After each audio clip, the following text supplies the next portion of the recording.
The holidays are coming. I mean, why all stand around staring at each other in October Right. and then in November be like, and now we all die?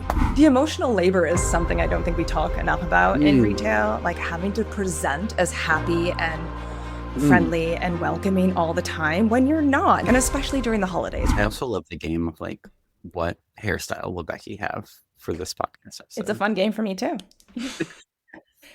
All right. So, at the time of this episode dropping, we will be in late October, which means the holidays are coming. In Canada, we will have passed Thanksgiving. Our Thanksgiving is earlier, November or October, but then we go right into the Halloween, Thanksgiving, Christmas, New Year's, all that stuff. So I thought it might be an opportune time to ask you about the holiday experience for store teams in retail. My first question for you, I feel like you're just brimming with stories. Like, let me go. Which you're more than welcome to. But I kind of want to I want to frame it. I want to start the episode by asking you, after the holiday rush, how is success measured by the company, by the boss, by corporate? Really, for most companies, just by comp. Like, how did you comp your Yeah. Q? Well, most companies it's Q4, some companies it's Q2, depending on their fiscal year. But yeah, I feel like that's really the measure of success. Like right after when you take that first breath, Mhm. like the Monday after New Year's, like when everyone goes back to school and like holiday is over. Oh my God, that the breath you take that morning, that breath is different. The air is rare in that moment, but it is in that moment too that you also kind of know like how you did. Um, and yeah, I would say it's really measured by comp. Yeah. And so basically, if you comped whatever goal higher, right, Mhm. this year, it's considered we did it. Everyone in the Yeah, company is like, we did it. exactly. Interesting. Tell me more about the breath after. Are you excited about hitting those goals? Is it a mixed bag of emotions when you're finally able to breathe and feel your feelings? I think it's complicated. I think if you hit your goal, it's like a good breath and you're ready to get back to like normal of like the everyday, but it's also like I think it's also a time where you're like, okay, and now I actually have a lot of work to do. Right. That's not holiday. Like I have to reassess my team, who's staying, who's going, did I lose people? If I have seasonal employees and I get to keep some of them, who am I keeping? How will I have those conversations? What does the store look like? Because now we need to like holiday the store and probably clean it in a way we haven't in a while. So there's still a lot to do. It's like you get to like that's why I said you take that one breath and then you're right back into like, okay, now what do I need to do? Yeah. And I would love to dig into that because I really, I want to challenge the idea of what a successful holiday season looks like. So beyond comp, right? Goals, is the holiday a success if it's actually eroding engagement and retention, if it's contributing to the cycle that we talk about so often on this show? I mean, obviously you and I would argue no. Right. I think a lot of retailers have that like built in though. Yeah. I think they've built in the turnover of holiday Yeah. and they sort of consider it like well, you just can't hack it. Like those people just like you didn't hire the right seasonals or that assistant manager we made go through 72 interviews. Uh, I guess we all made the wrong choice because they couldn't handle it rather than the deeper reflection of, because I think it's easier to admit you made a wrong hiring decision than it is to admit just the entire way you're operating is not good.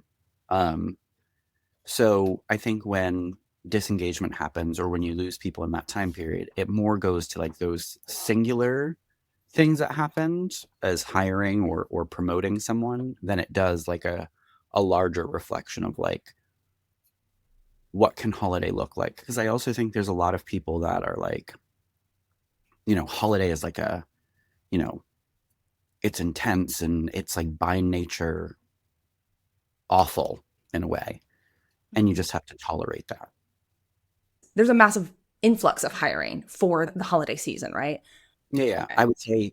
I would argue though, most companies don't let people hire soon enough, but that's a whole other can of worms.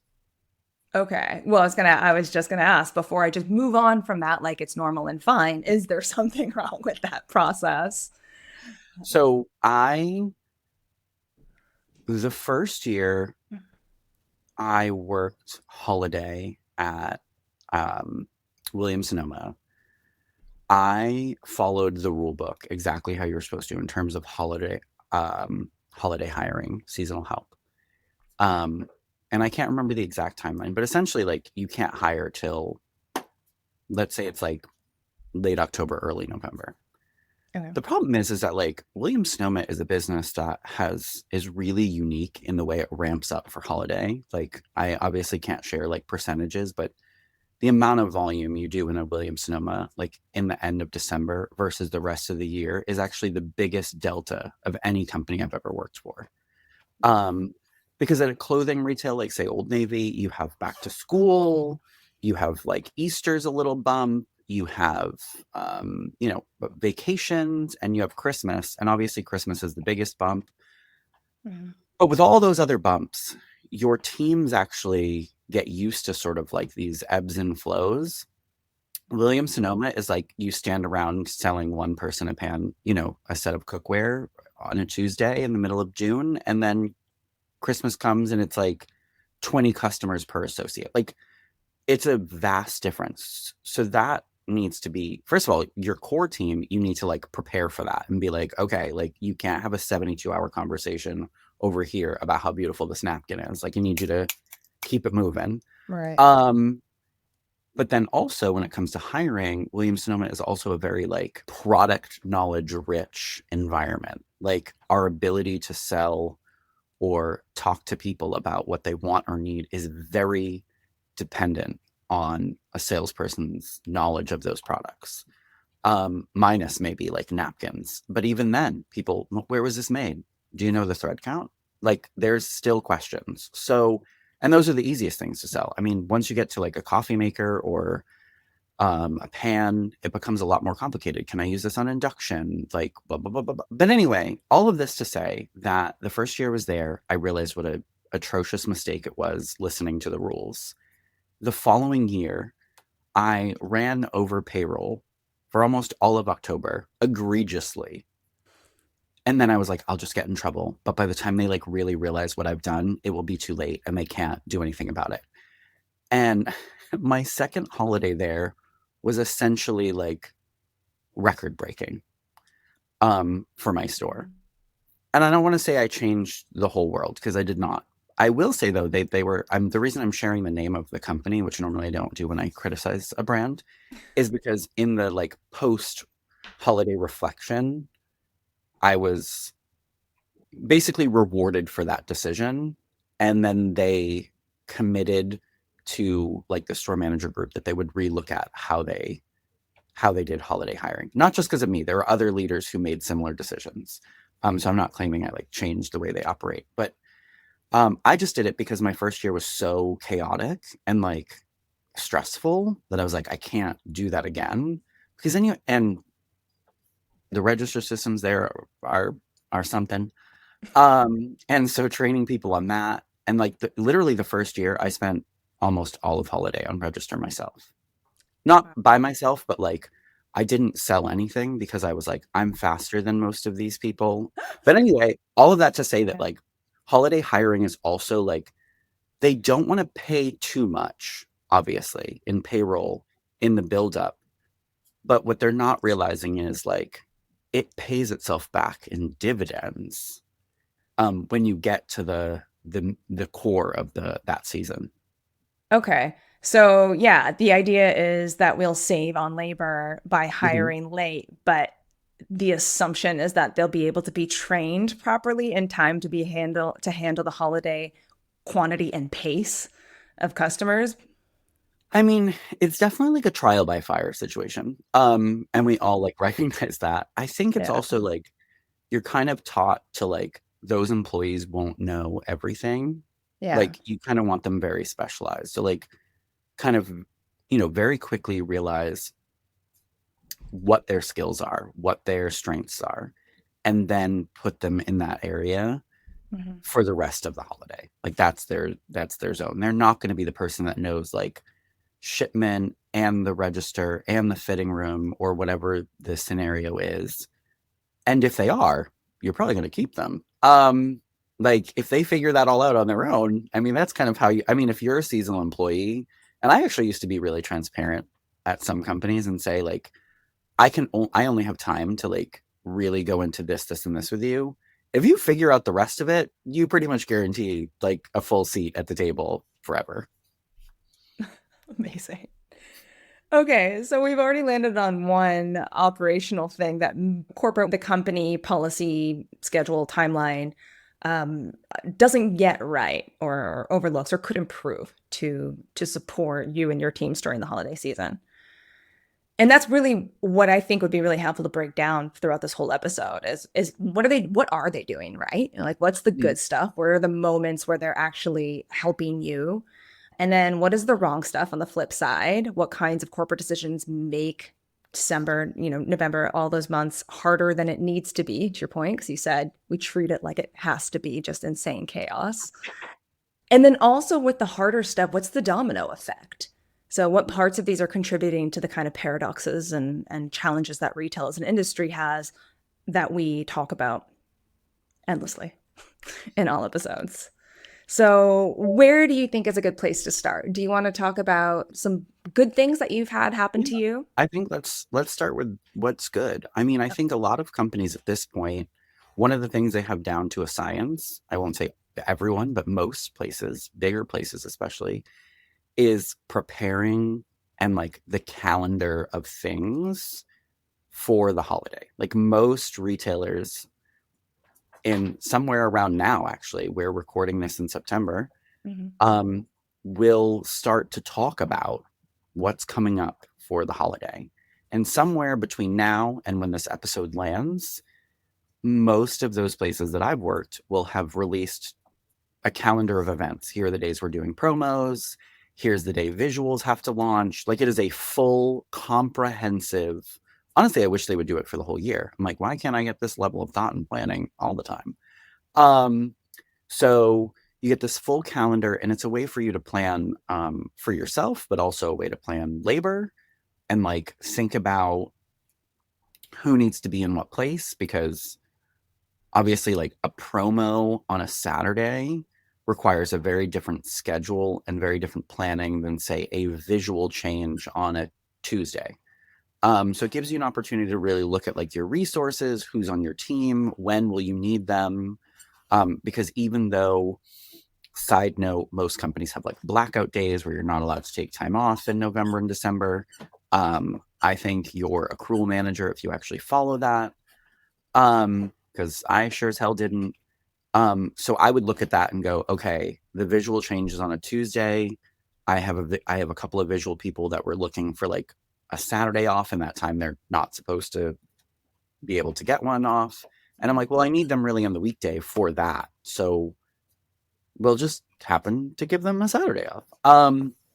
And so, but anyway, it allows you to fully plan. So I think that's something they really do well is this is really comprehensive zoom out of almost the whole quarter of like, here it is.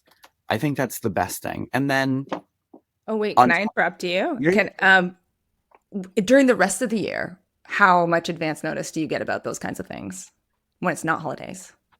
um, it depends on the company, but I would say it's more month to month than a Okay, quarter. gotcha. And it's not as comprehensive. Like, because I think so much resource is put into the holiday.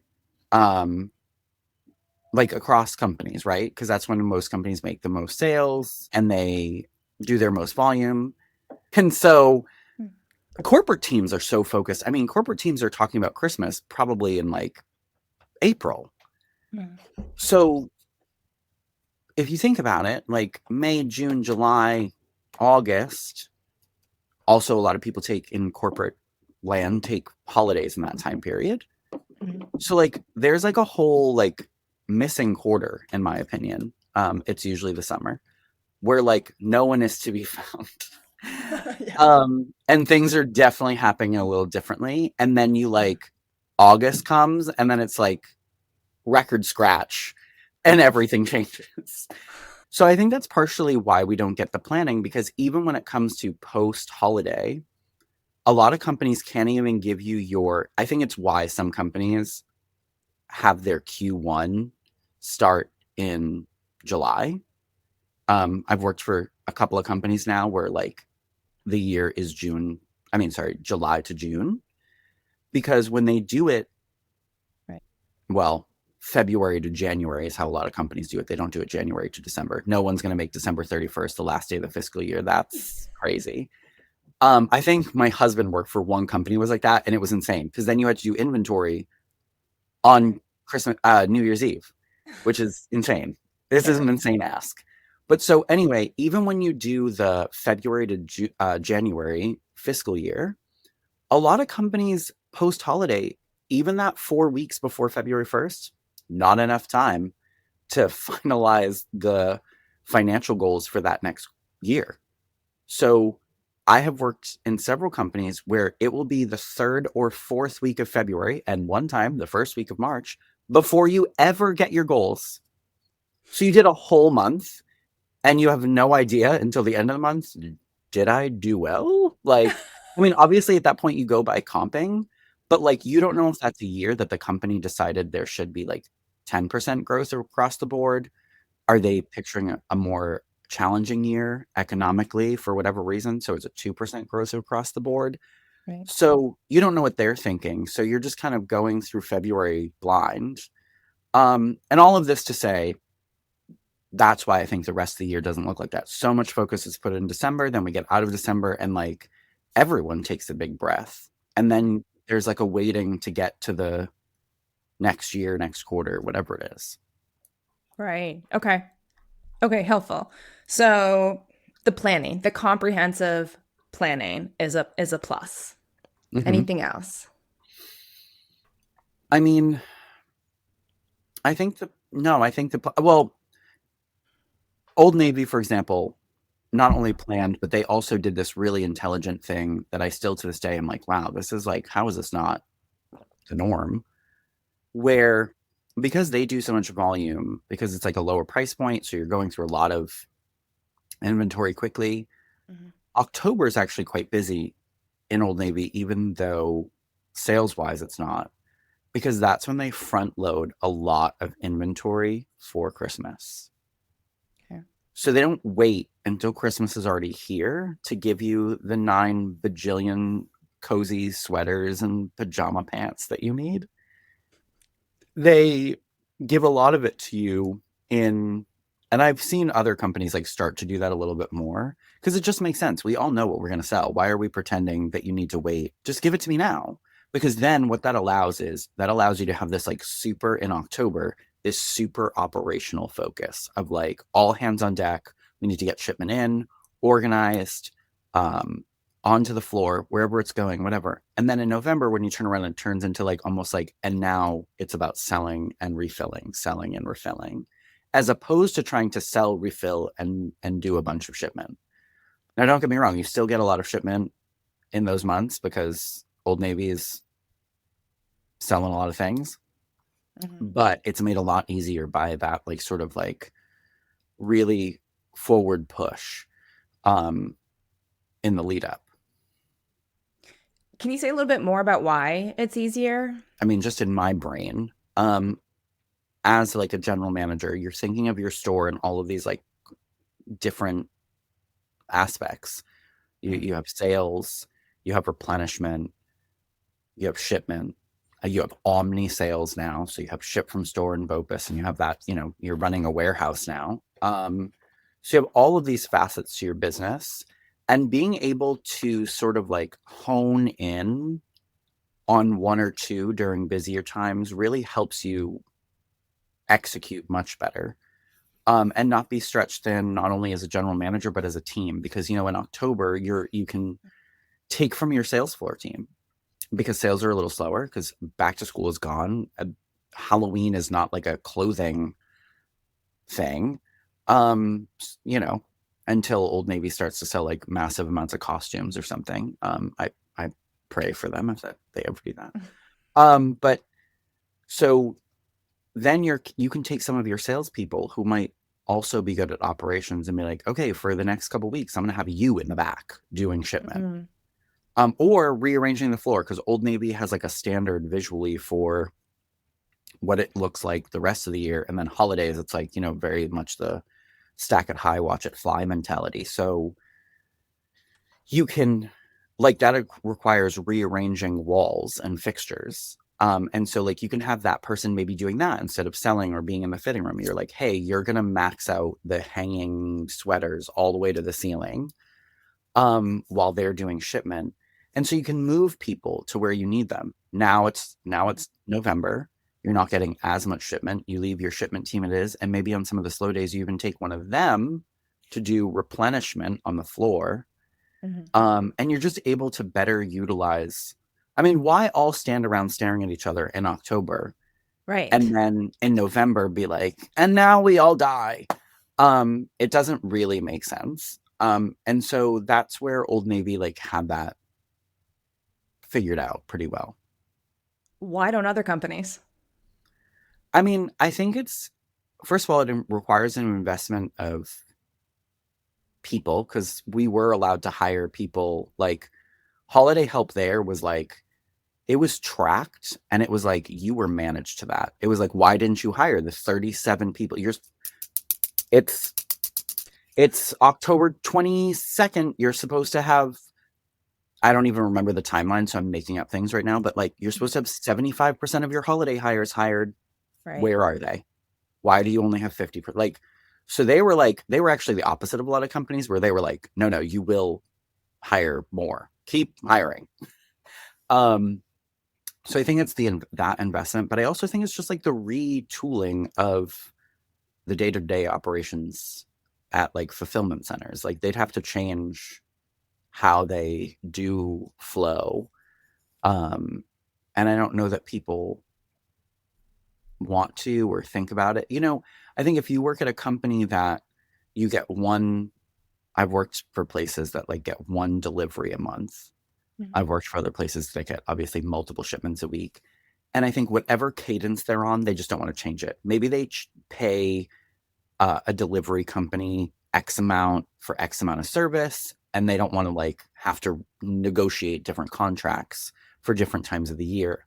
I'm sure that's part of it. I'm sure there's like complexities that I don't see as a store leader. I still Mhm. think those are all BS reasons to not make it easier for field teams, but I want to make it clear in this episode at least that I understand that there are things that are more difficult to change than just snapping your fingers. I just know it can be done. So to your point, I Yeah. think it's just that it would be inconvenient for somebody. Yeah. Well, and that's kind of why I wanted to poke at it a little bit right now is like I'm often shocked by some of the just really simple things that have just never been said out loud. Like Hmm. about the problems between, in retail and just that corporate leaders haven't heard from store managers. Well, and I think when it comes to specifically deliveries, which is like a point of contention for me in a lot of brands I've worked in for so many reasons, the way things are done in terms of shipment, because you have companies that use like a UPS or a FedEx, because they've determined that for their volume, that is what makes sense. Then there's the companies that have third party like shipping people, truckers delivering things. And then there's the companies, much more rare, but does exist. Then you have the companies that own their own thing from warehouse all the way to destination. Those places have no excuse, in my opinion, to not do what they need to be doing, because you you're paying everyone's salary across Right. the board. Yeah. I think it's the other two options though where people struggle because if you have a contract with a trucking company, you'd have to change your contract for a quarter, and I'm sure that that's not easy, especially in the busiest quarter for everybody. So I think a lot of it is like a back end cost and labor and renegotiation of contracts that is messy. Hmm. And I think that companies like Old Navy, and again, they're not perfect, but I think that they figured out that whatever messiness that entailed, they were like, it would be much messier to not do it. So someone's got to figure this out. And again, I think I've said this on a podcast episode. Old Navy is probably the only company I've ever worked for where I felt like, hot take, I felt like we need like a little alert. I want to be like a tacky radio show where I have like a button that I can hit. Um, hot take incoming. Here comes the lawyers. Here comes, yeah, that's going to be my other one. Um, but so Old Navy is probably one of the only companies I've ever worked for where it felt like the people in corporate not only felt like they were like working alongside me, it also felt like they had the same amount of pressure on them to perform as a store leader.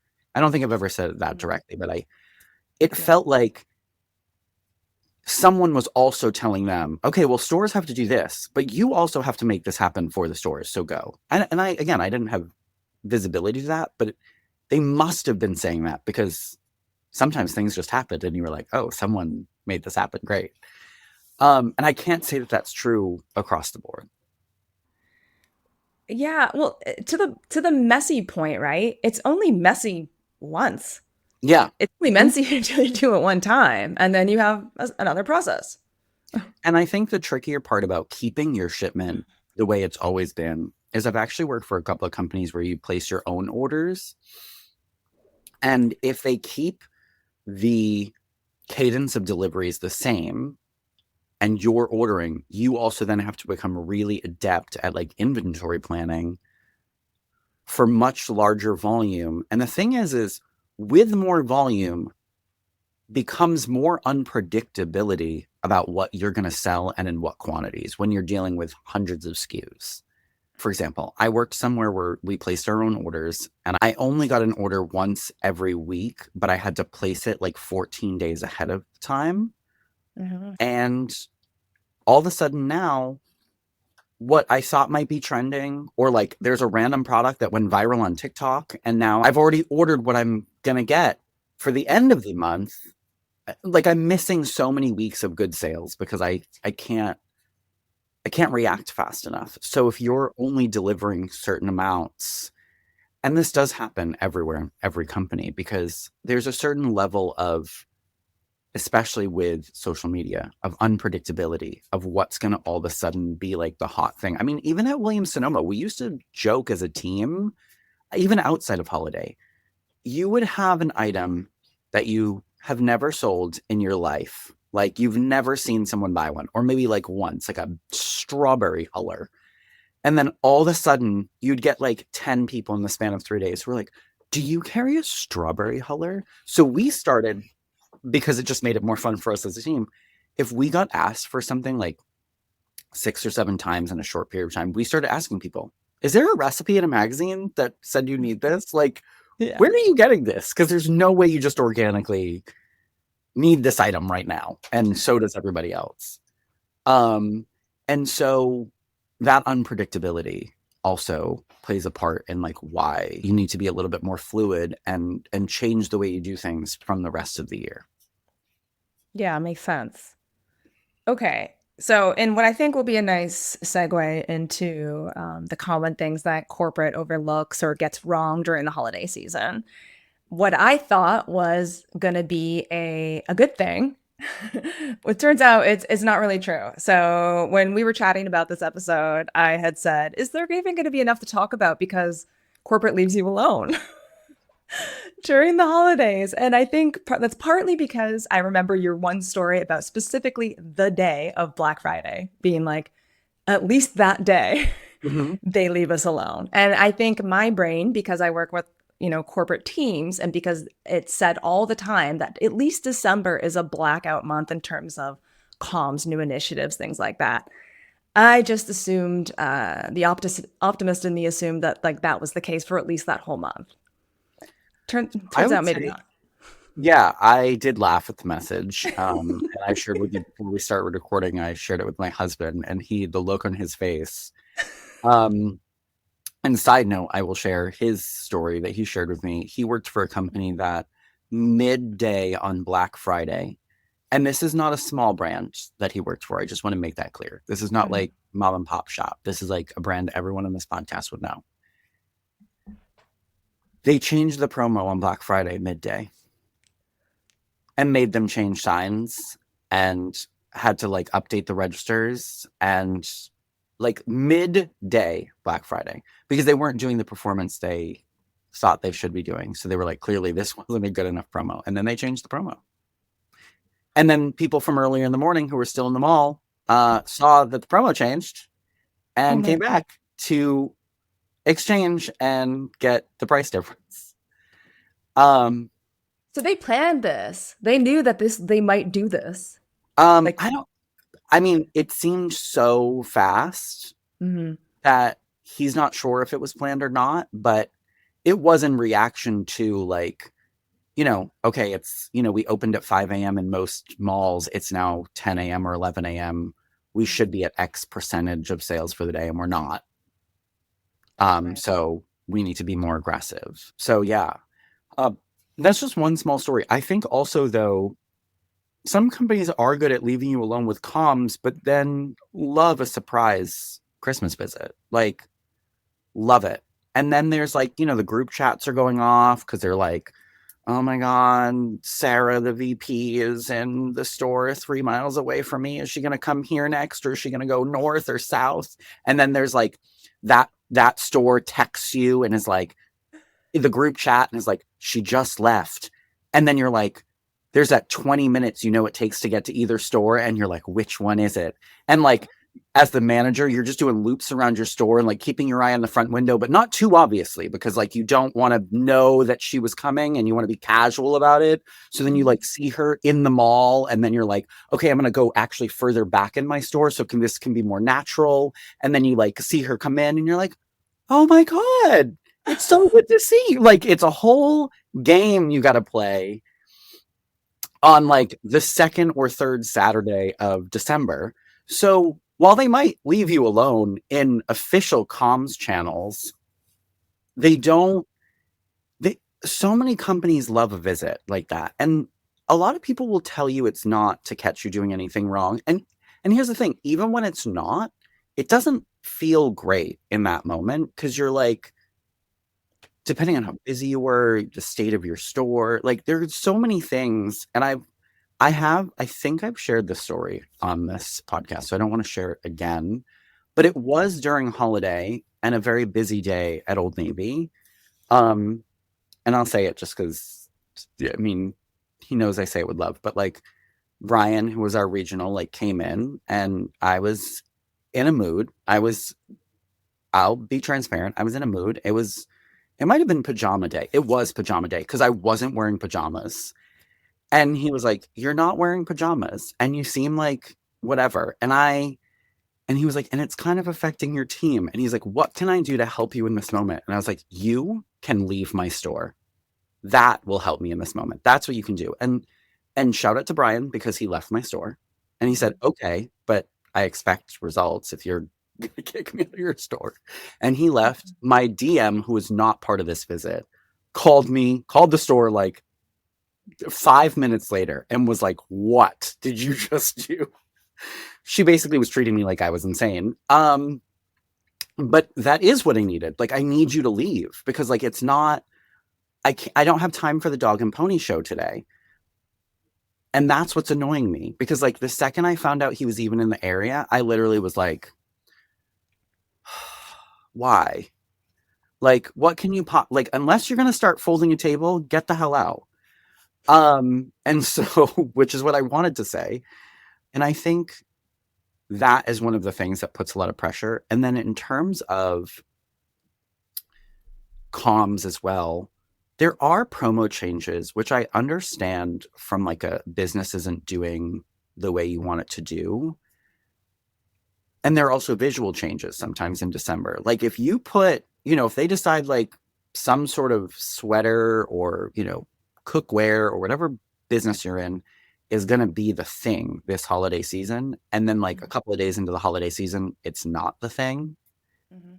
There is this like 911 alert of like, and it usually doesn't come through email. It usually comes directly from your DM via like text or call. Like, I have been notified that we need to immediately change XYZ. It needs to happen by 7 p.m. tonight. I need pictures at 7:01. If I don't have them, I'll be harassing you. And I just like really need to say to all those companies, no money has ever been made from, I don't care what the promo change or the visual change is. Like Yeah. that is purely a decision that's making someone in the corporate realm feel like they're more in control and that like they've like it's almost like they're reacting to their boss, like Mhm. maybe a CEO or a CFO or whoever is like knits aren't selling the way there should be selling in the fourth quarter.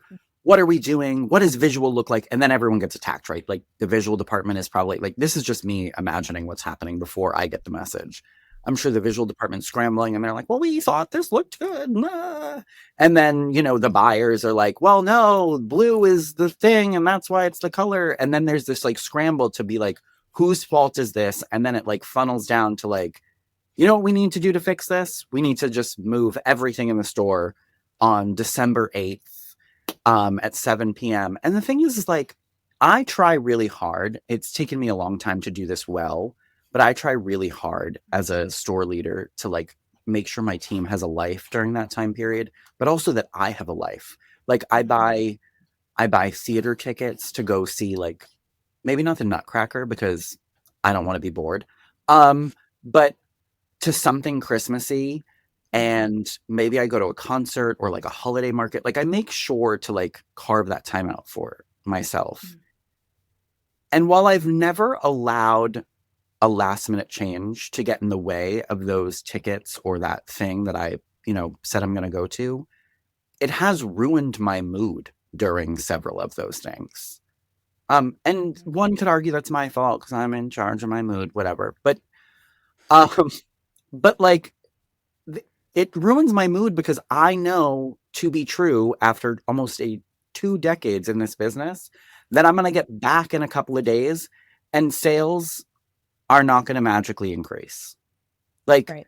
maybe they increase incrementally, but nothing that warranted the level of emergency that was acted. Like I didn't need to go to the Nutcracker and now be bored and have to think about how terrible you all are and how stupid you all are. Like Yeah.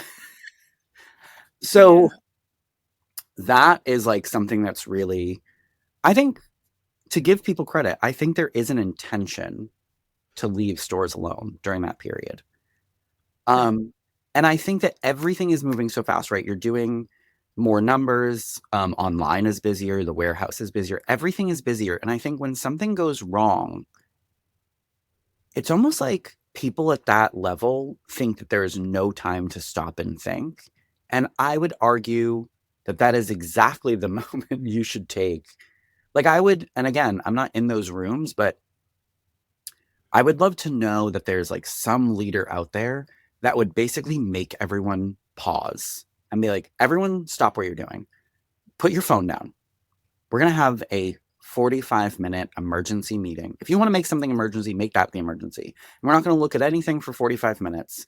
And we're just going to calmly talk about what are the best strategies to counteract performance that is not where we want it to be, because I think it's just like this domino of like, and this and this and this, and maybe we do 2 for 1, and then if we do the 2 for 1, and then we move the blue sweaters to zone 2, and then those other sweaters up to zone 1, and then we'll do the other thing, and then that will do it, and then everyone's like, yeah, that, because that's an action, and that makes us feel like action does make us feel like we're Yeah. we're working towards something, and that's I want every corporate person listening to know that all of us in the field know that's what you're doing. Yeah. So, however stupid you think we are, we know that you're like just moving something to move it to feel like, well, if sales are still down, then I guess it's just the economy. And I guess we can't do anything about it. And now we can lay the blame at the stores because they're not hustling the way they should be hustling. Oh my God. Okay, there's so much I want to like unpack in that. First, just like was screaming to me when you were talking about the pajama thing. And at first, it was comical to think of you in a bad mood in pajamas. Like I knew you weren't, but like you you begrudgingly changing into pajamas is a really funny visual. But then it kind of occurred to me that like just the emotional labor is something I don't think we talk enough about in Mm, retail, like having to present as happy and mm. friendly and welcoming all the time when you're not. No one is all the time. So yeah, just like why aren't you having fun in your pajamas? And your pajama day is just really brings that to light, I feel like. And especially during the holidays, right? When it's just bananas, and holidays are a tough time for a lot of people for all kinds of reasons. But when you're in retail, you have to show up and you have to smile and sell and be Mhm. full of good cheer. So, just a moment for the emotional labor that people in stores have to put forward because you And do it's not have funny, to do that in corporate. part of the reason I wasn't in pajamas that day is actually just because I don't think I realized this at the moment. I just really I'd never even bought pajamas. I never like Yeah. purchased them. So I didn't even have them because I had such like decision fatigue from all of the decisions I'd been making. I literally like 3 days before was going to buy the pajamas. And I was like, I don't even know which ones I like. I like can't even, the thought of even having to like pick out a pair of pajamas was Yeah. too overwhelming. And those were the days where I would go home and say to my husband, I am hungry. I cannot choose. Something needs to just show up. Order it, cook it. I don't care. Yeah. Like no more decisions. And so I think like that. And for me, it's like I don't need to be in pajamas for my team to know that I'm fun. But Yeah. that's a whole other thing. Yeah. And then the other thing that I could picture it vividly when you were talking about, changing promos on Black Friday or changing things in December. I feel like this is part of what has become like the engagement industrial complex. Like I'm just picturing all these tech apps companies being like, and you can track by the hour.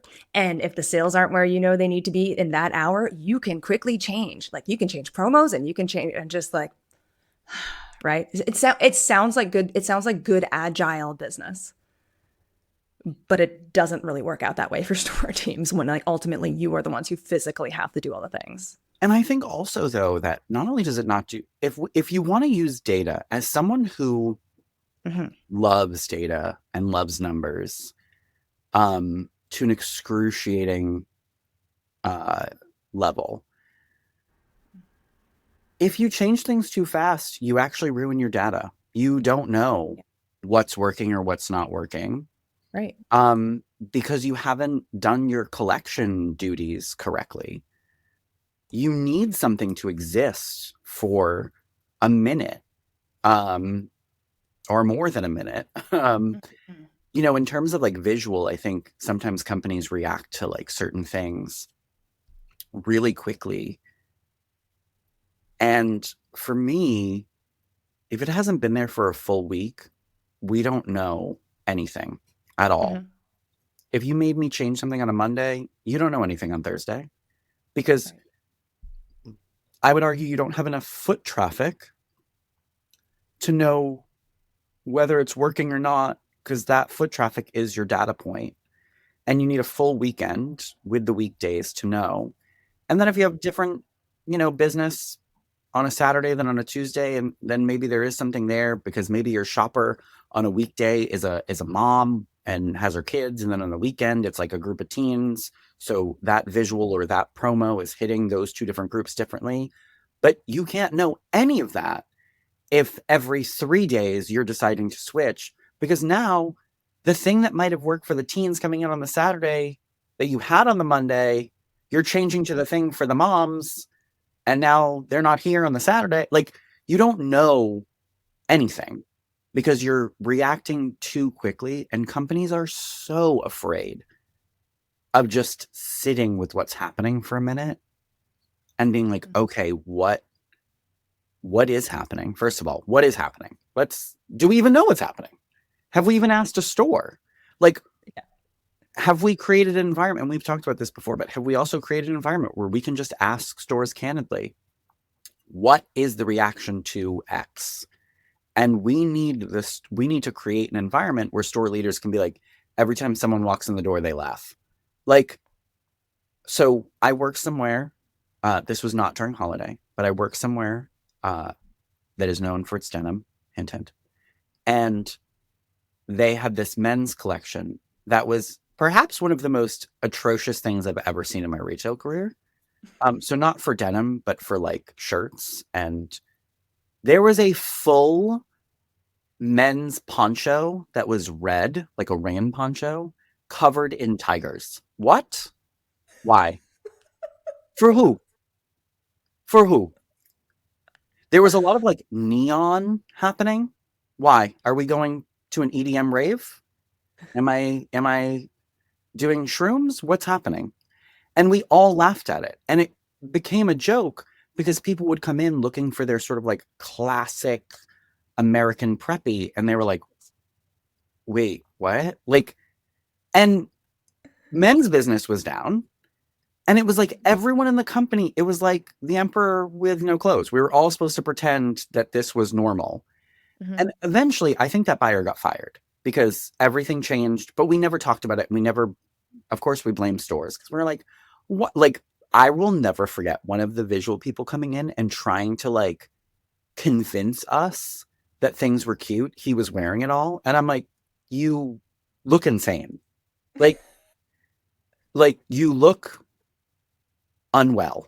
Like, you may have had some sort of like concussion or CTE or some sort of traumatic brain injury that made you think that Mhm. this was cute.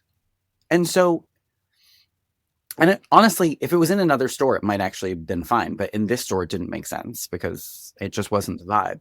And so it's things like that, though, that we don't talk about or like we're not allowed to talk about. But my whole point to saying this was like, if in that brand, and no one felt comfortable doing this, it was not the brand for that. Um, anyway, I'm Oh like man, holding my breath. flashback. Yeah, yeah. So anyway,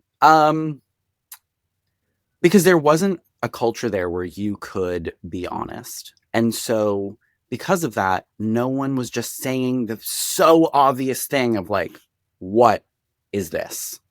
Mhm. And honestly, it shouldn't even have gotten to stores. Right.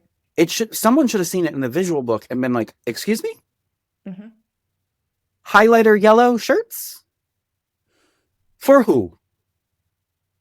For like Joe Dirt who shops here? No, that's not going to work. So my point in that though is when something is happening in holiday performance wise that is not going your way, Mhm. like stopping and being like, you know what? And here's what I don't understand. I would love this as a hot take. Hit the button.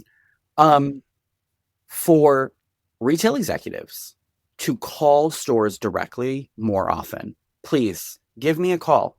Don't go Mhm. through the chain of command. Don't send me an email. Just call the store. I'm here. You know I'm here. The store's number is publicly listed. Google it if you don't have it. Call me. Say, hey, can I speak to Matt? I'm sure there's some master list of who's the GM of every store, and you can find my name Mhm. and be like, hey, I'm so and so from whatever.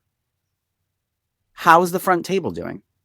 What are people's reactions? And if we've created a good culture, if I'm in that Tiger Poncho situation, I should be able to be like, girl, who who did this? What's happening?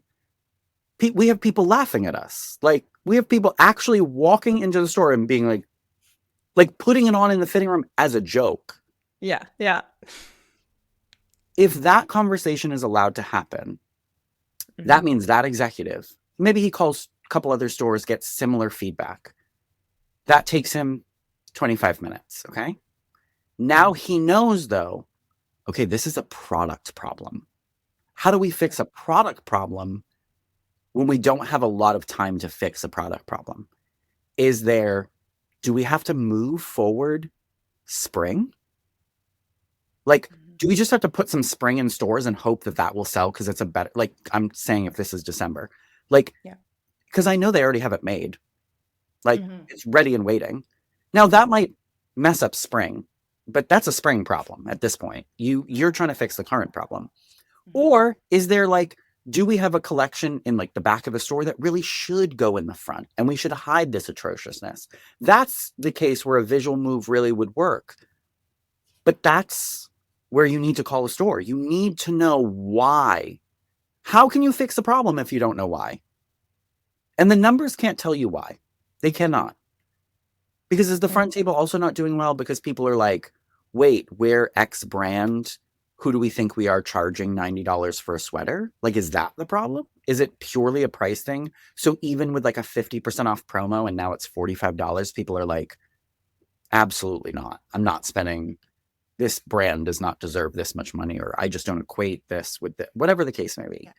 What is it? Because once you know because in that scenario, you're not going to have a new promo because you don't want to devalue your brand and make that sweater 70% off. You're going Mhm. to have us rip the stickers off and reprice them for a new original price of 70, keep the 50% off promo, and now they're $35. So, and I Mhm. would argue that if you make us do that, that's going to be a change that's welcomed at the store because even though it's a pain in the ass and I don't have a lot of time, Mhm. I'm going to be like, oh, okay. They find someone, finally, they realize this is ridiculous.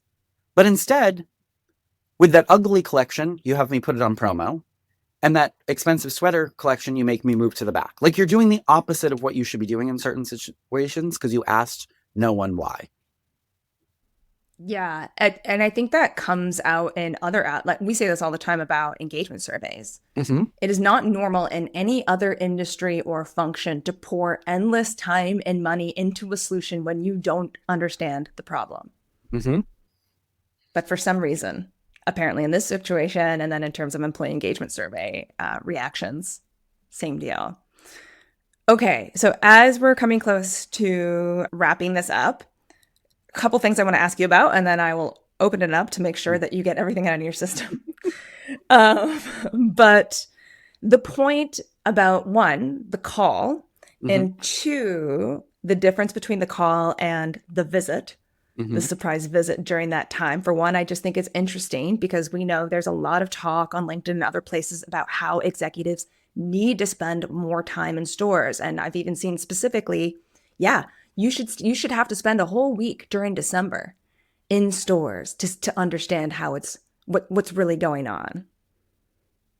I don't know that is going to be an experience that's going to help you or them or the company at all. Largely because of the psychological safety or lack thereof that you just touched on, right? With it's not having the culture where you can say something. But like, talk to me about that. How would you feel if a VP was like, okay, yeah, to better understand things, I'm going to spend a week in December in your store. The only way they can come to my store for a week is if I get to tell them what to do. Not because I want to boss them around and feel power, but because it's Mhm. not an authentic experience if you're coming into my store and you're just gonna like take up space or be in the way. Like you'd need to really Right. do it. And in all honesty, I don't I don't think that that's what I need. And you know, you've actually helped me. I don't want to say convince me of that, but really like dig deep because I used to be that person who was like, they need to spend all the time. And the more I think about it, I'm like, no, I think they just need empathy and to trust us and then to listen. Yeah. Um, and if they do all of those things, I don't even need to ever see you in my life. You could be in Cabo in a 5-star resort. And as long as you make stuff happen for me that I need to happen, quite frankly, I Mhm. don't need to ever know what you look like. Yeah. Um, and I think that is the part where I come and I say, just just call the store. Mhm. Um, because if we've built the culture where you can just call and I can give you the honest answer, you can make something happen. And you don't need to be in my store for that. Mhm. You don't need to see. Because what am I going to do? Have you come in for a surprise visit? And then are you really going to stand there in the front with me for 2 hours straight and listen to people talk about the product so you believe me? Or you could just believe me. And I think a lot of times the reason the belief isn't there is because it's almost like, well, that's your excuse for why you're not selling the sweater. And it's like, no, the tiger poncho is ugly. I'm still traumatized by the tiger poncho, if you can't tell. Tiger Poncho's going on the thumbnail. Yeah, like, so you just have to believe that what I'm saying. I mean, I remember I came up with like a whole dossier at Williams Sonoma because I was so annoyed by like not being believed about something about like our clients and what product they want that I literally created like it was basically a binder of like, here is the stats of our town and the surrounding towns and who lives here and shops here and what they're like, how many homes they own and like whatever. Because it was like you kept trying to explain it and it's like, oh, that's your excuse why you can't. I'm like, no, no, it's not my excuse. I mean, it's why, partially why, and I've said this so many times, but it's why I try to get to number one everywhere I ever go. Yeah. Because I just know that number one is how you're listened to. Because when I'm number one, you'll believe what I'm saying when I'm critiquing something, because you'll be like, oh my God, well, number one would never say this unless it wasn't true, because you've already gotten to the highest place you can get. I am not driven by bonuses or even the accolade of number one. I'm driven by, oh my God, if I just get there, I can actually be the person who runs this business. Because then you're going to be like, oh, you're number one, so you must know it all. What do you have to say? We're listening. And it's like, at that point, I'm usually annoyed because I'm like, well, now you're listening. But so, yeah, I think they don't need to, all of this to say, they don't need to spend time in our stores. They just need to trust that we know our stores. And then they need to just give us a call and be like, hey, what's up? What's going on? And let us answer honestly. And then they need to make some stuff happen from the information we're giving them. Yeah. Okay. And then kind of finally, all the things you've been talking about, just to really bring it home and make sure everyone understands what we're getting at, the tasks, the resets, the promos, how much of that extra workload felt like it helped the customer? A tiny, tiny percent, if any. Because that's who we haven't really talked about in this entire episode. But in all of that busyness and all that chaos, that's why, just walk into anyone listening. Let's wait a couple months, walk into a store on a weekday. I want you to walk in a store on a weekday in December.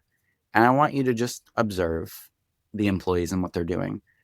Someone's going to greet you at the door probably, but it's going to be like a passerby as they like push a cart of things because there's some change happening. And as someone who works in retail, it horrifies me. And like, I just have like knowing laughter at it because I'm like, wow, that person is so stressed right now.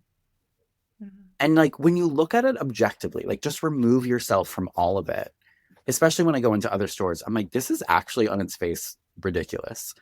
But so you're being ignored though, because they're pushing around carts and things and you can see the sort of, even when they're good, you can see the sort of like stress communication happening between them. Like the like frantic, like, so after you're done covering the fitting room for Johnny's break, I'm going to need you to go out back and there's those 80 sweaters on the rack. And then we need to put the 80 sweaters in the front where the blue sweaters are. And then we're going to move this blue sweaters, but they want the blue sweaters hung now. I think we have 80 hangers, but we might not. If we don't, you're going to have to go back and you're going to have to unhang some of the other things that are in the back and put them on the shelf. And then we can get the hangers and then you can hang those blue sweaters and the blue sweaters are going to go above the gray pants. And then the gray pants, they're going to stay there, but then the shoes below them, you're going to want to move those. And then there's a bag to the side. And I think I repriced them, but if you want to double check, because I don't know, but I have about 3 things to do and I have another interview for a seasonal employee. And then I'm going to go to lunch and I hope I can get a lunch. But if I can't get a lunch, I'm just going to eat like a Snickers bar really quickly and then that will be okay. And then I'm going to try to leave at 5 today because I promised Jimmy that we would go to this like cute little holiday thing together, but I don't know if we're going to make it. So I might have to cancel, but I should know by 4:30. And if you want to check in with me when we've done that, I think we'll be okay. And that feels like I'm just making things up, but that is the look on your face. Right. My blood pressure. But that is like a real thing you can witness in a store. And all of what I just said is said with like almost like this like really tense smile. Like as people are trying to, because they know customers are walking by. So they want to make it seem like they're not dying inside. Spoiler alert, they're dying inside. But like I have actually seen that, and it's funny because I mean it's not funny, but when I see it elsewhere, it actually makes me lower my own stress level because I'm like, this is actually just ridiculous on his face. The fact that we're all getting so overworked about the blue sweater that now needs to be hung. Like, I don't, it's just so ridiculous. But yeah, it's not in service of the customer. It's in service of the money, which we wrongly equate with being in service of the customer. I mean, imagine, and I'm not saying this is the answer, but imagine instead companies were like, business is not the way we want it to be. Let's try something really radical. We want you today, right now, for the next 4 hours, no one's allowed to task. And everyone just needs to go help a human. Like, I would argue you could see a sales bump there because people who are shopping hectically during holiday are also in that same rush. I mean, this is a separate podcast where I like lambast our culture of like constantly being in a rush and doing too many things. But the customers are just as bad. I mean, they're on their phone at the same time, like, and then I'm going to pick up that gift for so and so, and then I'm not going to do the whole skit again. But you know what I'm saying? They're doing the same exact rush talking, so many things to do. And so if they can't find the blue sweater, because now it's not up front where they remember it was last Monday, because the person is hanging it in the fitting room, and they're not going in the fitting room, they're buying gifts, because that's where the hangers are. They're like, oh, I swear there was a blue sweater, but no one's helping them because they're too busy doing all the things. And so they just leave. And oftentimes, and this is the point I actually made in several companies, if people can't find or we don't have the thing that brought them, they are abandoning their whole cart because a lot of Americans want to go one place for all of the things. You can judge that. You can think it's wrong. Doesn't matter. Don't care. You know, I had to explain to Williams Sonoma why I would lose pan sales because we don't have oyster knives. Well, because Crate and Barrel has oyster knives and they just want to get all of the things at once. So I'm missing out on a $200 sale because I don't have a $10 item. Because they walk in and go, do you have oyster knives? No. Okay. And then I watched them walk out of Crate and Barrel, which at the time was like, I could literally watch people. And they'd come out with like 3 big bags. And I'm like, great, I lost maybe $1,000 worth of sales because I didn't have a $10 item. But the same thing happens during holiday, not just because you don't have something, but also because someone can't find something. Because we're not prioritizing, does everyone in this store right now, can they find everything they need? Like, which you would think is like the most basic low-level retail expectation. And the problem is that companies pretend that we know in the field that that is the base level expectation. They're like, well, you know, like, you know, if you get a bad review or something and someone didn't get spoken to or whatever, they're like, but you know, like blah, blah, blah. And it's like, well, I don't know because when I get 30 emails and a surprise visit and a promo change, nothing about any of that tells me that the customer is our focus or our priority. In fact, you're implicitly telling me quite the opposite.